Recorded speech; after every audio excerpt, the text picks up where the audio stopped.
I'm exasperated and sick and tired of these Republicans, particularly in the Senate. When we didn't control any House, we couldn't stop Obamacare. Then when we took the House, we couldn't pass a repeal because we didn't have the Senate. Then when we got the Senate, we couldn't do it because we didn't have the White House. Now we have all three branches and we still can't do it. There is nothing more fundamental in the politics of the last decade than the Republican Party's commitment to repeal Obamacare. That's always been issue number one, platform number one, priority number one. And it is horrible, insipid, ridiculous, pathetic that they can't do it now. Absolutely crazy. And now Richard Burr from North Carolina, Republican, the chairman of the committee that would deal with health care, says he's pessimistic about the chances of doing it this year. Well, how about this century?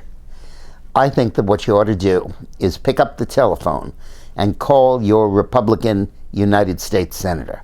Don't waste time on the Democrats. They're going to vote against it anyway. But if you're fortunate enough to live in a state that has a Republican senator, pick up the phone and call him, and do it more than once, to record your opinion, to demand that they repeal Obamacare now. It doesn't much matter. I mean, it matters far more that they repeal it than what they replace it with. We can always adjust what they replace it with if there are serious problems. But if this entitlement and this burden on the budget and this change in the way America's healthcare system operates that Obamacare represents is allowed to stay for another year or another 2 years, it will be set in stone and will be impossible to get rid of. And those Republicans who are, we're worried about pre-existing conditions with this thing.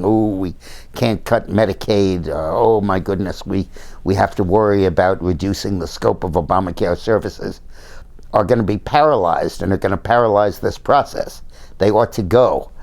They were elected on a promise of repealing Obamacare. They're going to seek re-election on that promise. And we need to indicate our anger and our outrage that they haven't acted yet. The replacement is much less important than the repeal. If the Republican Party does not repeal Obamacare, what the hell is the Republican Party for?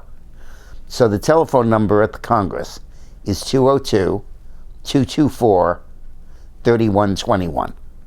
That's 202-224-3121. Please give them a call, 202-224-3121. Ask for your senator, and when you get them on the phone, say, I live in your state, I am a Republican, and I'm outraged that you have not moved to repeal Obamacare. And then call them every week just to give them a reminder. This has got to stop. Thank you for watching.